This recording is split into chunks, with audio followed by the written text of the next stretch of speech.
Nice to see you. Thanks, Shep. Let's talk about the legal of all of this. So we turn to a lawyer. Bob Bianchi is here, the criminal defense attorney, former prosecutor, guy who knows things. Legally, where are we? Shep, this is just the whole mishmash of things. It's a big problem. The two most important people in your organization are your attorney and your accountant. They know where all the bodies are buried, and the federal government is in on each of them.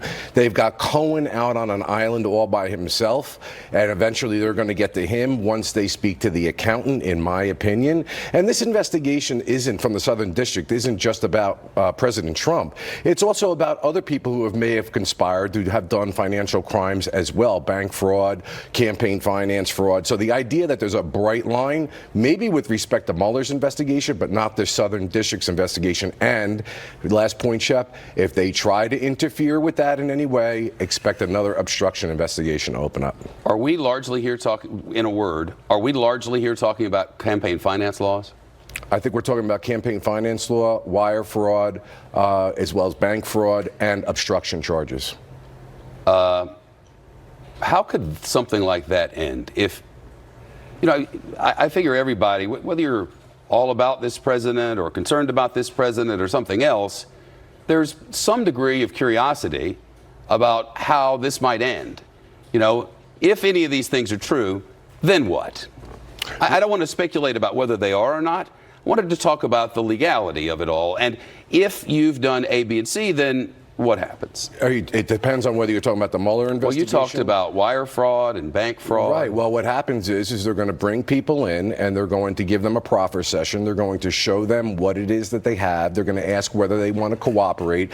And of course, you can only cooperate if you can move up the chain of command. And there are multiple people in my mind. We spoke about this before, Shep. You have Jared Kushner here. You have the Trump children that are here, and you have the associates as well as the president of himself. Well, right now what we have is Michael Cohen. Michael Cohen has given every indication that he's here to fight now. He says he's not going to just tell the truth now.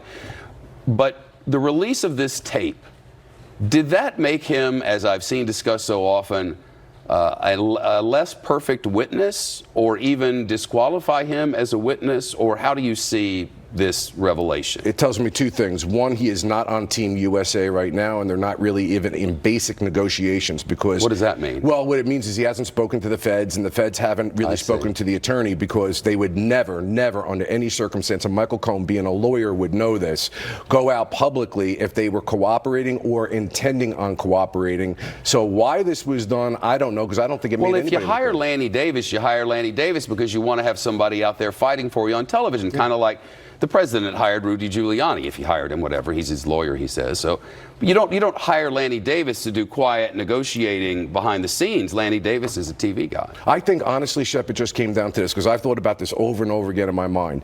He's not cooperating with the federal government, so he doesn't have that area to go. We don't even know if the federal government has asked for his cooperation. Who knows if they even have something that they might want? Or they exactly whether they want it. Or anything further. They have 1 million+ documents and 100 recordings, if you believe WAPO, and I do. Right, and the Trump administration has abandoned him, so he's in, with the Latin term, filius nullius, the child of no one. And I think he's trying to get out there and at least publicly put a face on that doesn't make him look like a monster. I think it's as simple as that. A lot to do. Thank you. You gotcha. Bob Bianchi. Some GOP lawmakers are threatening